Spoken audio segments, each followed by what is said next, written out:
Good afternoon and welcome to RENCI Connects. I'm Brian Blanton, RENCI's Director of Urban Data Sciences at UNC Chapel Hill, and it's my pleasure to welcome you, whether you're joining us in person or through the InfoTubes.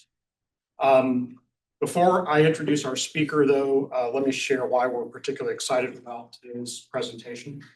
RENCI exists at the intersection of technology, research, and partnership, and our work spans disciplines, institutes, and institutions and communities, because we believe that the most meaningful answers and advances happen when diverse minds tackle shared challenges and problems that we need solutions to. So this brings me to today's speaker, Dr. Sambit Bhattacharya, who holds a PhD in computer science and engineering from SUNY Buffalo, and is a tenured professor at Fayetteville State University. There he explores some of the most pressing questions at the intersection of artificial intelligence, ethics, and real-world applications. His work examines not just what AI can do, but what it should do, and how human creativity and judgment remain essential as our technological capabilities expand at exponential rates. The title of today's talk, Human Ingenuity in the Age of AI, Use-Inspired Research Across Dual-Use Domains, captures exactly the kind of thought and nuanced conversation that I think you all will appreciate. At RENCI, we work with AI and advanced computing technologies daily. And we're seeing firsthand how these tools can amplify human capability. But we're also learning that technology alone is rarely the complete answer or solution to the problem. It takes human wisdom, ethics, and considerations, and collaborative problem solving to build a future that's resilient. So I can't think of a more timely conversation for us to have. This is the first time I've ever physically met Sambit, although we've known each other for actually quite a while.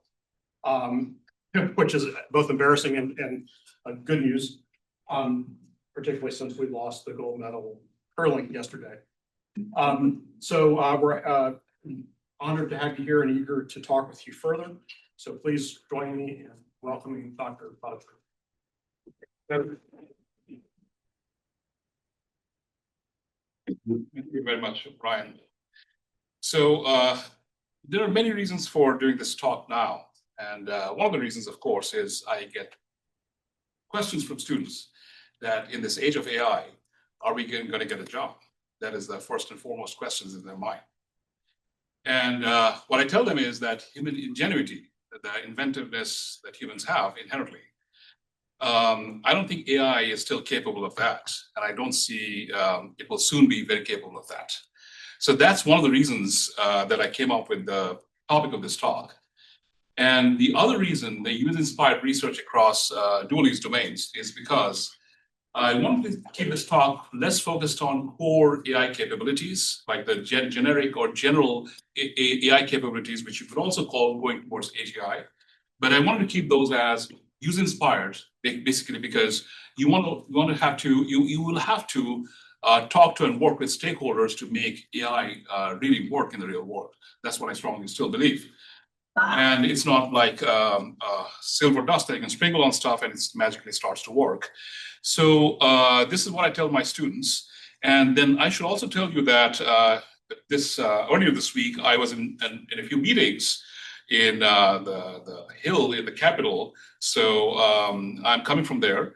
And I may be reading from the slides or maybe stumbling, so excuse me, because then you would know my jet lag is not jet lag really, but my travel tiredness is kicking in. So here we go. What do we mean by use-inspired research? So this is AI as an enabling tool, more than the core capabilities of AI. So we are exploring the intersection of human ingenuity and AI in solving complex scientific and engineering challenges. So towards the end of the talk, you will see some videos created by my students, some pictures of students you will also see in the slides in my lab. And we work as a team. So we call ourselves the Intelligent Systems Lab because it's more than AI, because it's connecting many different components, connecting the stakeholders, making things work. there's a lot of hands-on work, a lot of data labeling, and also working with edge devices that will come up in my talk. So this talk is not focused on one particular thing, although we will do sort of a deep dive into one particular research topic that we went into, but it'll cover a lot of different things. So mainly as examples. So we position AI as an enabling tool, not as a primary focus. We emphasize the development of core human capabilities to formulate meaningful, high-impact problems and design robust and scalable workflows. So scalable workflows is very important for us in the kinds of work we do. So you will see some examples of that. So interpret results when automation falls short. And that requires a lot of ingenuity that goes beyond just metrics. So we will cover that too.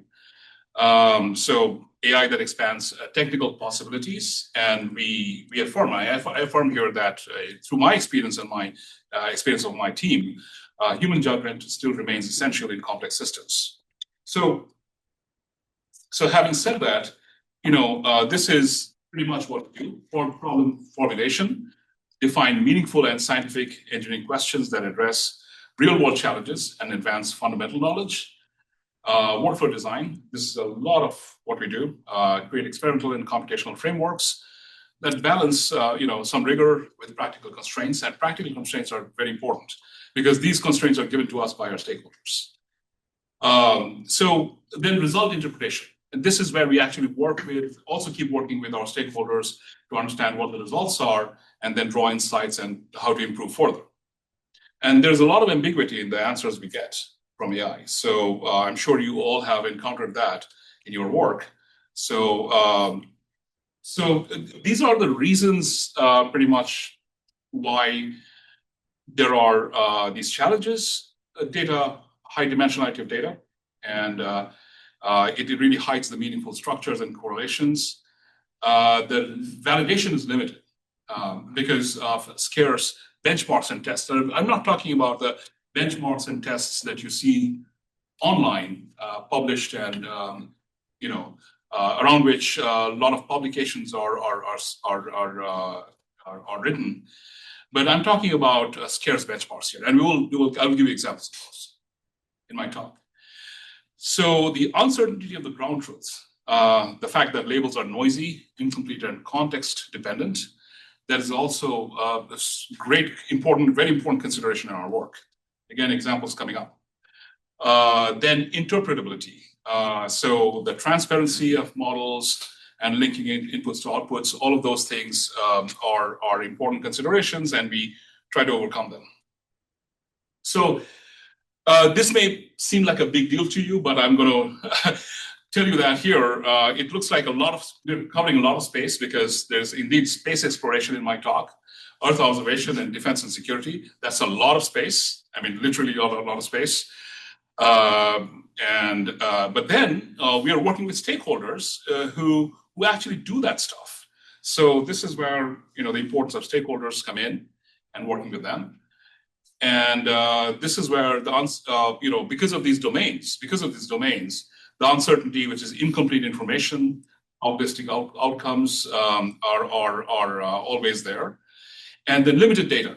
Data collection and reliably labeling these data collections remains a big problem for the agencies, the labs we work with.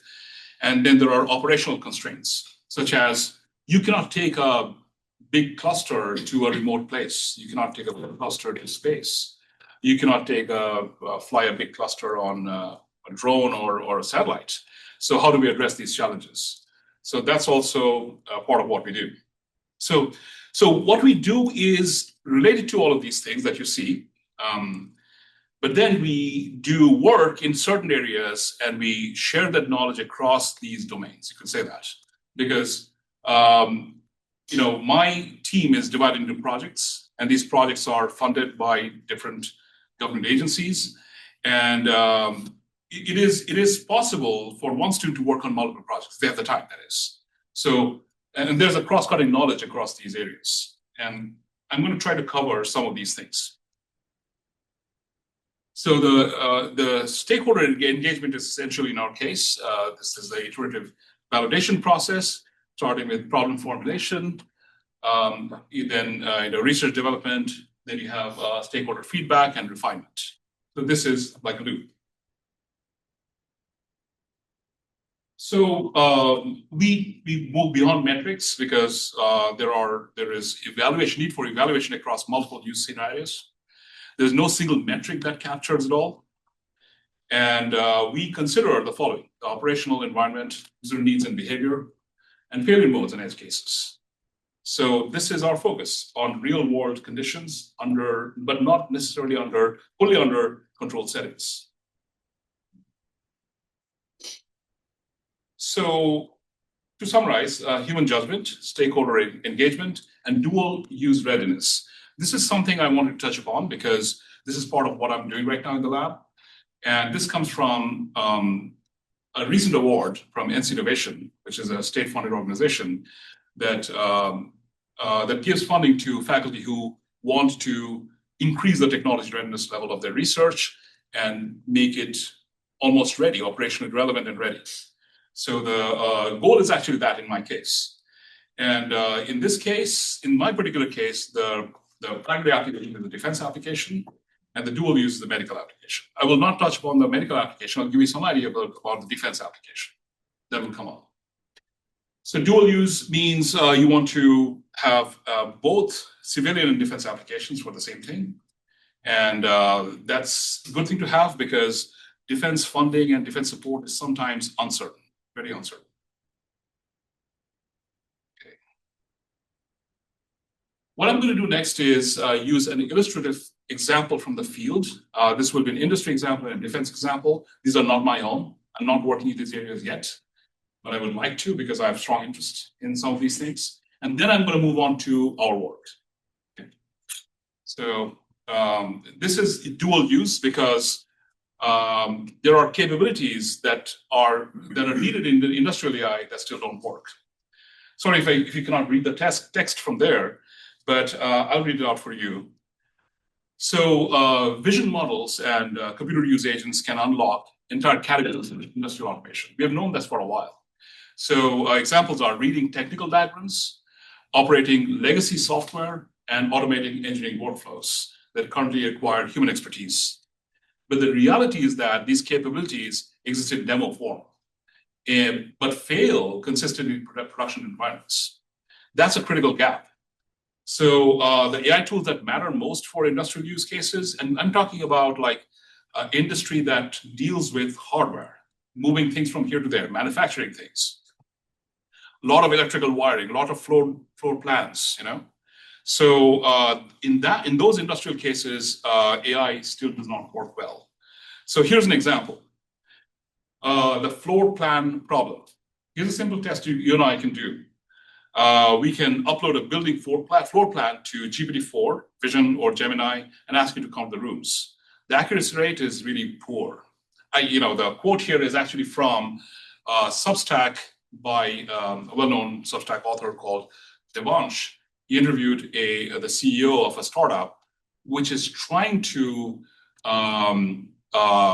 move the needle on this because he's trying to create this thing called forward deployed engineers that he wants to send to for industrial automation.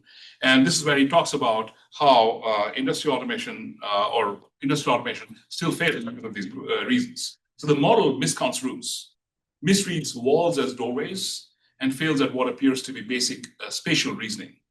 But this is not a minor accuracy issue. It's a systematic failure in understanding structured technical documents. Now, this may be a puzzle because we have great AI that works for human faces and for many different things. But why this? And there are reasons. So here are some examples.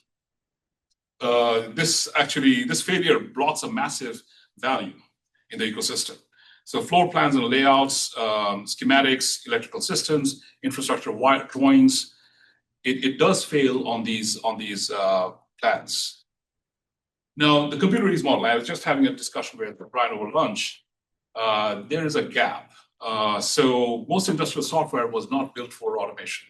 The legacy tools in manufacturing, energy, and infrastructure lack the modern APIs or integration points. So if you want to do a visual agent, an AI agent that uses computer vision to do UI, so clicking buttons, filling forms, and so on, just like a human would, and that would be the logical evolution of RPA, which is robotic process automation.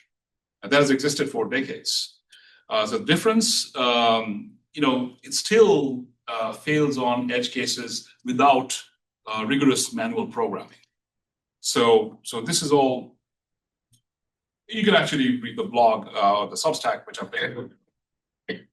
So there is a fine-tuning problem here.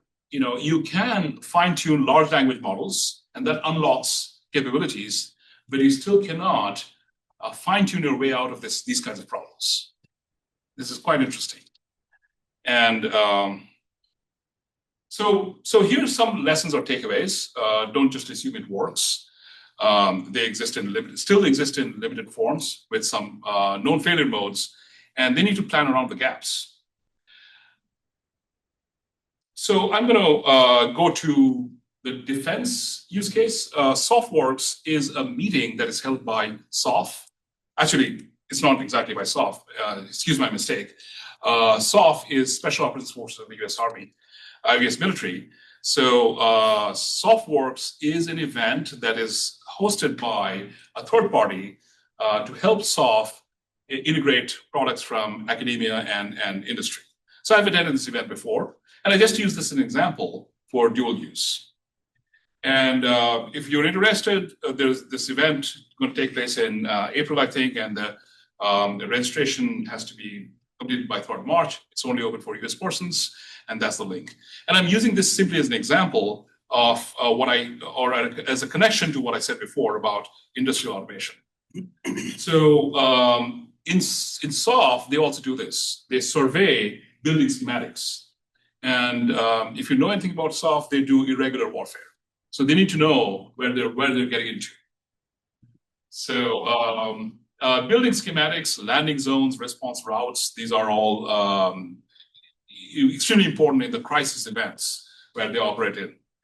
So the requested core capability, if you read that request, is a methodology to process structural blueprints, isolating critical geometry layers, like door locations and dimensions, window placements and types, wall structures and materials. So, for example, I was told by a person I know that they need to know whether the wall is just wood or concrete, or the door is wood or metallic, and those things are not necessarily the floor plan. So there are pictures someone has taken maybe of the interior, and you can infer the material of those things from the pictures and put them into a schematic or integrate them with a schematic.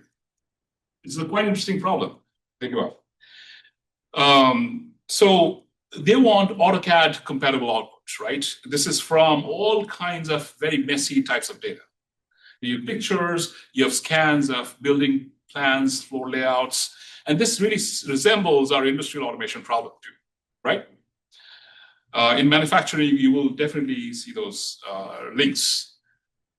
So this is the automation capability, blueprint processing, route automation, and well, I'll leave the other things alone, but blueprint processing is one thing that I'm interested in, and if possible, if I had more time, I would do that. So I'm coming to the end of the examples from others, and now we're going to go into examples from our work. So the failures we see in industrial AI aren't just technical shortcomings. They're evidence that high-stakes, complex systems demand more than generic models. I mean, AGI is one thing. Not many people can define AGI really well, or artificial general intelligence. But as things stand in these high-stakes environments, complex systems, what could be passed off as AGI now still does not work well. It is not as easy as uploading a blueprint to our equivalent of AGI. The best AGI we know probably is GPT. It still does not work. So they demand some user-inspired research grounded in human judgment and operational reality, right? So now I will come to recent highlights of recent work by my team. I'm going to take you to an exciting place, Venus, the planet Venus, where we are working on mapping wrinkle ridges on Venus, machine learning. The collaborators are from Jet Propulsion Lab, data scientists and geologists. NASA Jet Propulsion Lab has geologists who are focused on the geology of other planets. I did not know that. Now I know. So there are specialists in Venus geology, Martian geology, and so on. Now, this work that I'm going to present has come out in different forms in presentations. We are almost done with a journal publication, and I will send it to you later. So this is based off on some of those talks that we have done. And the first author of this work is my student, along with a JPL data scientist. So Venus is called Earth's geological twin. This is why it matters. And it's a planet similar to Earth, most similar to Earth from a geologic standpoint. Its surface is shaped by widespread tectonic deformation and volcanism. And so the challenge is to understand Venus's geodynamic system, primary mechanisms of heat loss. So this is my geology knowledge. This is the extent of my geology knowledge. So I'm going to stop here and I'll tell you what we did with machine learning. So what are wrinkle ridges? Now, we needed that kind of definition here, right? Because we are trying to detect wrinkle ridges with machine learning. Now, wrinkle ridges are captured by SAR, synthetic aperture radar data. And these are combinations of compressive folds and thrust faults that form topographic ridges. So this is apparently solar system wide, found on Venus, Mars, Mercury, and Moon. And Venus is covered 50%. And that is amazing. I did not know that, of course. So stress indicators. These are stress indicators on the planet's surface. And the data comes from the Magellan mission, which took place between 89 to 94. That provided the SAR imagery. And this SAR imagery is with JPL, and we've been working on this for a while. Now, some work has taken place on this, and I can tell you that our work is quite unique because we're the first ones to be doing machine learning on this data. Okay, so this is how it goes. There's a mosaicing, which means we discretize the data we get from Venus, and the model training and global inference, and that comes with post-processing and stitching the different parts of the mosaic. The architecture is a hybrid of CNNs and transformers. We use UNet, and UNet is the semantic segmentation model. And if you're not unfamiliar with these terms, I can just maybe do a quick explanation. Semantic segmentation is really about labeling pixels or inferring labels for pixels as to what they belong to in the real world. So here we are labeling pixels as to where they belong on the surface of Venus, on the ridges, or on other geological features. And these are various forms of CNNs and transformers, which perform a mix of CNNs and transformers, which is mass2former, which do semantic segmentation, and also unifies it with instance segmentation. So this is what we came up with so far. We have ensemble models, and these are ensembles of these different models. And we were able to estimate the weights that go into your ensemble model to balance the output of or mix the output of the different models. And these were different combinations we came up with, like 2 at a time, then all 3 models at the same time. That's what we call the USM ensemble. Interestingly, the conclusion, we don't have a strong conclusion yet, which one is the best, but we do know ensemble models are the best instead of one specific model. It's still being, the results are still being poured over by geologists. They literally go through the inference of the models, of the ensemble models, and they tell us what is the scientific truth in that. And they have some knowledge, which I don't have, so I will not attempt to tell you how they do it. But this is through an iterative process. As I pointed out earlier, we take the inferences to the geologists. They tell us, hey, this is not quite what it should be. And then we do further training, right? And this is how we improve these ensemble models. Now, the journal paper which is going to come out is kind of is going to be a stable version, sort of a stable version, until we get more data and put more data and do more data crunching, and then we may discover something more. So that would be an interesting journey, hopefully. So this is the end-to-end processing pipeline. Data ingestion in terms of mosaics is a mosaic, is split into these tiles. And then the inference, it predicts binary masks. Skeletonization, this is done through, this is a well-known image processing technique done to reduce the thickness of the predictions.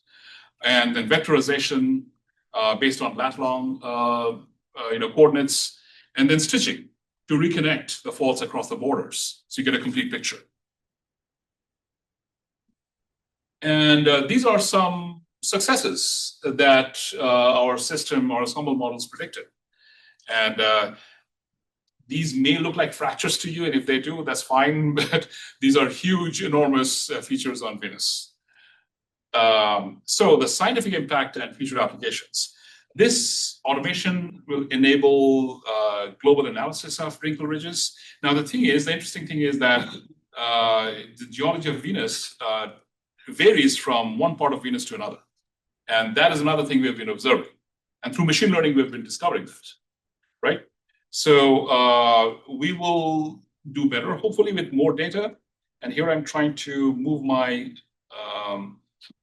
Venus, not Venus, but Zoom screen out of the way. All right, so looking ahead, we will be applying this to more high-resolution star data from the upcoming Veritas mission to Venus.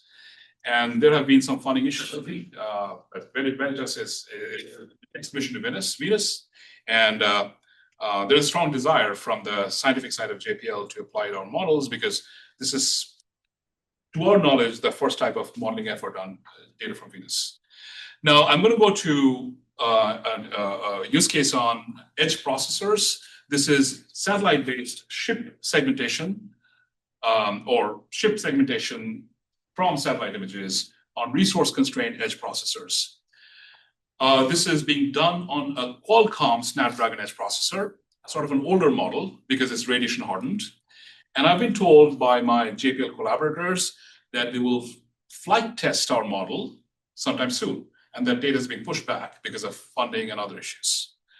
But there is definitely operational relevance to this. And they want to execute the model on the satellite, which is why edge processors are needed, because you cannot fly a cluster to space. So this is the challenge of maritime surveillance. I already told you. And the challenge is because you cannot fly a cluster to space. Traditional space flight hardware like RAD 750, which is radiation hardened, has limited computational capabilities. This is what they have now. And this is where a Qualcomm Snapdragon will be an enabler, we think. So this is what we did, base UNet segmentation model with UNet with ResNet backbone. And this was optimized for Snapdragon edge deployment. And this is the chain, conversion optimization chain, PyTorch, export to Onyx, convert to DLC, which is a deep learning container. It's like a deep learning container within Snapdragon, and then deploy to Snapdragon. This has worked successfully. And we have some results. But I'm not going to present to you the results. But this is some qualitative analysis I can show you by pictures. If you look at the picture on the left-hand side, that's a barge on the ocean. It is quite successful in detecting ships in mid-ocean. But when the ships are close by or they're near the port, there are chances of failures, because there's a visual similarity sometimes between the ship and the ocean. I mean, not the ocean, but the shoreline. And that's when the segmentation is extended from the ship to the shoreline. And it catches more than it should, or it fails to catch because it thinks it's part of the shore. So definitely there are challenges. And there are some trade-offs. So in the trade-offs, we learned about how to compare architectures on the Snapdragon, then how to use DSP, digital signal processor, to do hardware acceleration, and we achieved substantial speed gains in inference. And the impact of quantization, we were able to measure that by quantization of the models. Then energy efficiency, we have not yet gone into that, but we will soon be measuring energy efficiency of these processors when running these models. So these are our current achievements. Future directions actually involve, let's say, ocean satellite images from other parts of the world too. We are focusing on one part of the world. So then the broader impact, it could be scalable autonomous ship detection on the CubeSat platform. I'm guessing you know what CubeSat is. These are these tiny satellites that NASA is sending to space, and could offer cost-effective maritime intelligence. Next up is defense and security inspired work. Now, so far you've heard me speak and roll the slides, but this is where you will see some video demos from my students. Hopefully this is going to be more exciting than me speaking through the slides. Now, to give you some background and context, this work was done in collaboration with the Laboratory of Analytic Sciences, which is a government and university partnership at NC State University. We've had multi-year funding from them. So we have government stakeholders who constantly give us feedback and so on. There's another reason why I don't have slides. I'll be very clear with you. I did not get permission on time to use those slides. So instead, and this is in case any stakeholder is actually watching this talk or in the audience in the talk, they should know that these videos are online for everyone to access. So these videos are online. It's not like, the slides have not been shared. So.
So what you're watching here right now is detection of, let's say, spy planes and military equipment from an adversarial country.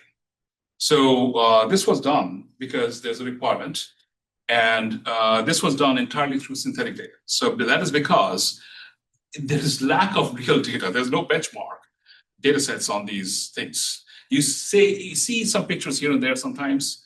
So this was done in Unreal Engine, and it was a lot of hard work just to create the 3D models. And I do have students who are really good, fantastic at this. They're very good. They're really very good at this. So they did this, and they collected a lot of synthetic data. And this synthetic data comes with automatic labels because Unreal Engine knows where the objects are, the extent of the objects, right? So you get the labels for free. Get the labels for free. So your training data is there after you run the simulation. In addition to that, the simulation consists of different types of lighting, weather conditions, and so on, and different angles of view. So you can construct, or my students did this, they constructed a rig in this environment through which they moved a camera, a robotic camera, which is a simulated robotic camera, of course, which would capture the scene in many different angles, rotation, and going up in the sky, and so on. So they captured these objects from different angles, different viewpoints, and different distances, and under weather and lighting conditions. So just to roll the video for a while, you can see different kinds of objects and even parts of objects being detected. So that was quite a lot of work for us, and we were really thrilled at the outcome, because this video was presented at the Laboratory of Analytic Sciences Symposium a few years back. So I will stop the video here, and escape mode should work. Okay, good. Now I'm going to play the next video. This was recent work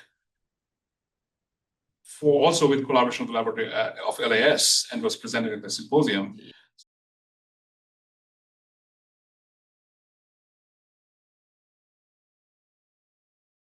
Welcome to our video presentation on 3D reconstruction and synthetic data generation for artificial intelligence model training. In modern defense and aerospace applications, developing robust AI models depends on access to vast amounts of labeled data. However, collecting and labeling real-world images in these domains is often costly, time-consuming, and sometimes even impossible due to security constraints and lack of access or rarity of the specific objects or vehicles. Our research addresses this challenge by developing an integrated pipeline that combines advanced 3D reconstruction with synthetic data generation. This approach allows us to create photorealistic 3D assets and generate diverse, realistic datasets, enabling better, faster, and safer AI model training. By automating what once required months of manual work, our pipeline can transform how analysts, engineers, and researchers prepare data for intelligent detection systems. It reduces reliance on rare, inaccessible, or classified imagery and accelerates model development across defense, aerospace, and simulation domains. With our integrated workflow, the data that was input are shaded consistently, make it an ideal testbed for generating synthetic image data to then train detection models on these image sets with the goal of enhancing and improving real-life dataset detection capabilities. Here, we can either import and use our own generated objects with methods previously covered, or we can utilize the simulator's numerous military 3D assets, many of which have limited real-world footage or imagery, but are represented very well within DCS. Through DCS, we can capture extensive visuals of rarely seen assets. Operational conditions. Each detection is informed by thousands of labeled examples, enabling the model to distinguish subtle differences in size, shape, and orientation. This ensures reliable classification even when objects appear partially obscured or viewed from unconventional angles. The dataset that we use to angle measurements from imagery analysis tool, the ability to generalize across and takeoff action recognition.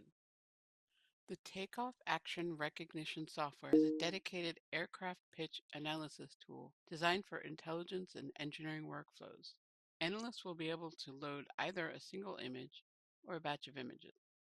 In collaboration with the Office of the Director of National Intelligence, ODNI, our team has been actively exploring advanced techniques in multi-node AI model deployment, with a particular emphasis on data triage at the edge. Building on last year's foundational research, we've developed a full-stack application powered by a visual language model capable of understanding and reasoning about images and videos. What you just saw now are different examples of using synthetic data. And so this is a multi-year collaboration, as I was telling you. And it's not just synthetic data, but also edge processors to collect intelligence and output inferences from the data collection in close to real time for the analyst.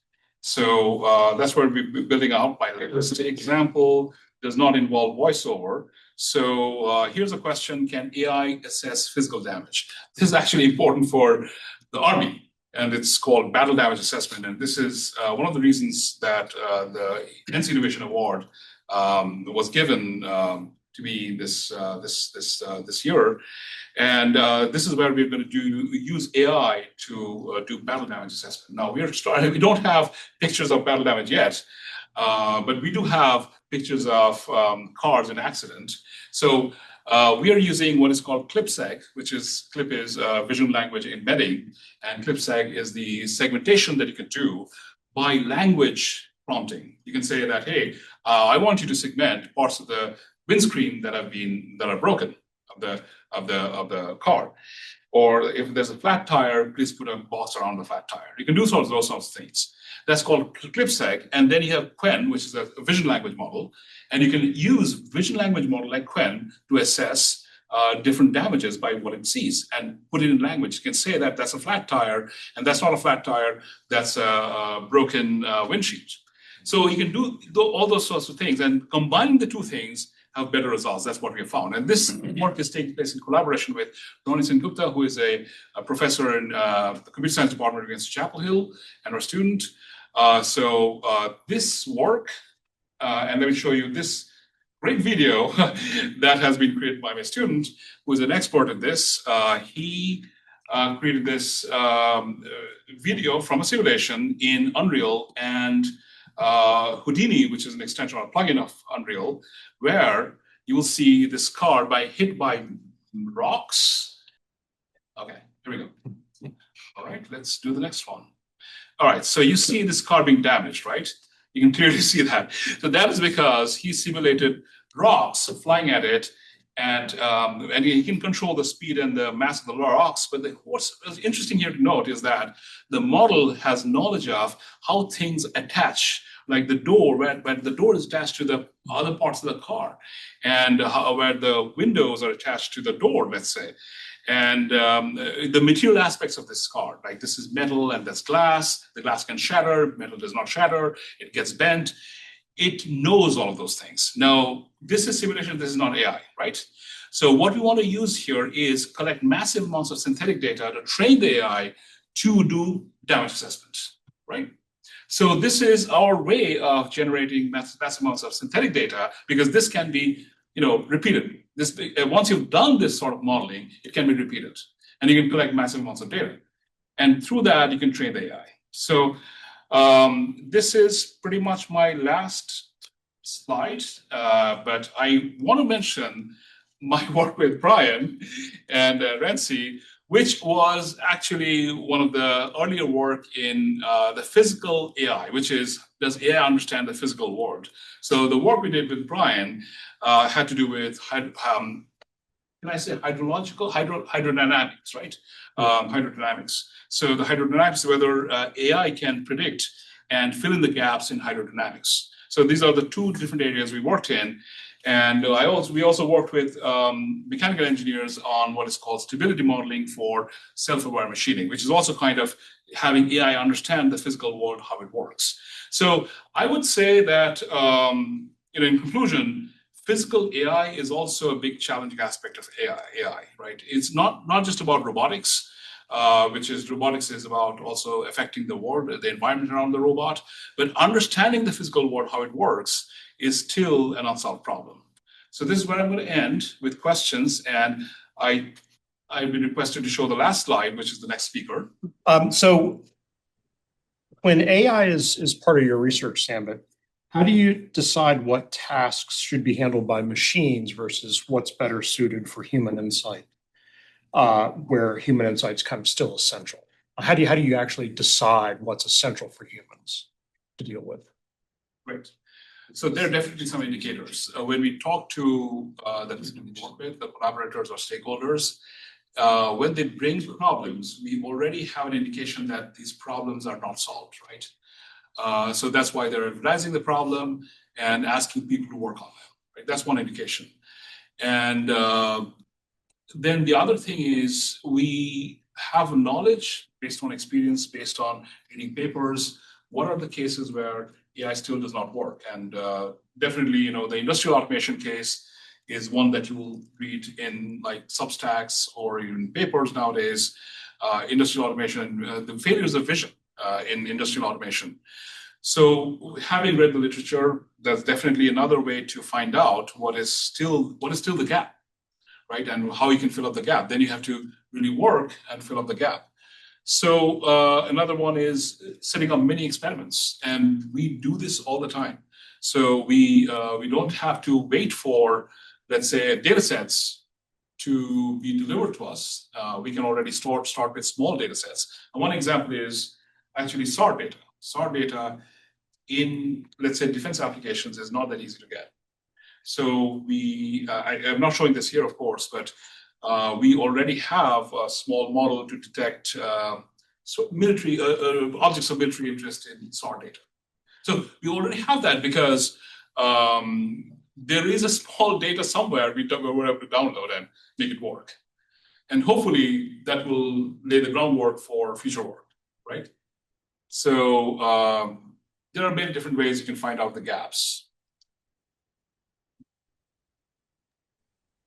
Yes, I cannot offer a more precise answer because I doubt if anyone has the precise answer as to where AI fails. And we know where it succeeds, but I don't think anyone has a precise answer to that, where it really fails. It is, you have to perform experiments to find out.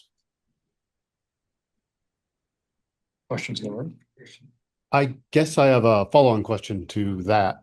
And in your results, you trained on simulated data to fill in the gaps for lack of direct observations, especially for like fighter aircraft and so on. But you had to, I think, obtain the models somehow, like some AutoCAD or something, so that Unreal can actually synthesize that. Where does that come from? And also, have you considered using the new world model from Genie 3, and how do they get that information? So to answer your last question first, we have not used the new world model. That's a great point. And I don't know about its capabilities that well, but perhaps we'll get into that sometime in the future. Regarding the models, there are existing models. If you look around, you'll find models, and we were helped by our collaborators. So I won't be getting into too much detail in that, but we were helped by our collaborators to find models which are useful and how to actually change those models to be more, let's say, have more fidelity towards actual things. Because the models that you find online are sometimes given to us. They are not exactly the ones that you need. So you need to do some work on that. And I do have students who are experts in Maya and Unreal. They can tweak those models and refine those models. That is the CAD models. So that question, I think that was the answer. Now, how do we validate the results? Usually, in certain cases, these validations are done without our knowledge because we get some feedback from the stakeholders, but we don't explicitly see on what data they're validating it on. So it just happens through a transfer of the model to their own networks, and that's why they test it on. But I guess one metric would be how often do they come back and say it didn't work? That may take months, surprisingly, Yeah, because securing the model so as to be compliant with certain standards, that takes time. We have time for one more question. Oh, sorry, go ahead. You sort of mentioned this gap between models that work on some set of data, but really don't sort of work as well when you're looking at real industrial applications. What in your opinion, where's the gap? Is it like distributional shifts, more noise in that? What is it that causes these models to fail? So to clarify, the industrial use cases, we're not doing that. I just borrowed that from a Substack post by a person I follow. And I felt like this resonated with our experience. And, what we said over there is, or that Substack said over there is, if you upload a floor plan, which is, let's say, scanned version of printed document, let's say, it's noisy, right? It's already noisy. So that is one cause. The distribution shifted to another one because from people who create these floor plans, they have their own ways of doing things. So that's where, you have a shift, right? So yes, you're absolutely right. It is caused by multiple factors. And that's where the generic kind of AI does not work well. You have to make sure you are working with people who are needing those diagrams to be scanned into AutoCAD form and who are producing those diagrams to make your model performant. Okay, so it's just that the standard models without fine-tuning don't work, but perhaps fine-tuning might get you there. It's the assessment. I would say that is the thing that I'm not sure of yet. I've not tried it yet because fine-tuning in the sense we understand for vision models, there could be some problems with that because we're looking at features that are geometric features, right? And there's noise shift in those geometric features, document to document, right? But the human with some inherent knowledge, they can understand those documents. And that's where I believe, there's a lot of discussion about integration of, neural and symbolic AI. So maybe that will help there. Okay. One more question? So, yeah, thank you very much for the great talk. So my question is regarding the model training and the data processing. So the big reason why this big model success because they have a big supply chain of labelers, right? So do you think in your domain, this use inspired domain applications of AI, the real challenge is actually on the data labeling, where you have to hire a group of students who label this data, just like what industry does? Actually, just to get a little more into this, it's not just the data labeling challenge. Yes, it is, but it is also about many different things. The context and also computer vision problems like occlusion. So there are use cases where you need to count the number of vehicles, number of aircraft, and there are aircrafts that occlude other aircrafts when they're parked in a airport, and when they're in flight mode, in formation flight. And how do you reliably count those aircraft? And another thing is payload, aircraft payload. When the aircraft carries a payload, how do you understand that payload is there, what kind of payload it is? So these are all things that are actually part of our work. I could not cover it. So that's like amodal segmentation, because amodal segmentation addresses that issue. So from a research perspective, do you see that developing efficient, like a domain data labeling technique is more probably more promising for humans? It has to be multi-pronged themselves. It has to be a multi-pronged approach. Cheap labeling, like efficient labeling, weakly supervised labeling, all of those things are there. Sounds like efficient labeling technique would be very useful to integrate with your Unreal environment. Absolutely. And there are some challenges in that too, because Unreal has different levels of, let's say, licensing, I would say, because their most important licenses are reveal their source code to you. So you don't get that source code unless you get into some agreements with them. So there are different challenges. Thank you. Thanks so much. Thank you, everyone.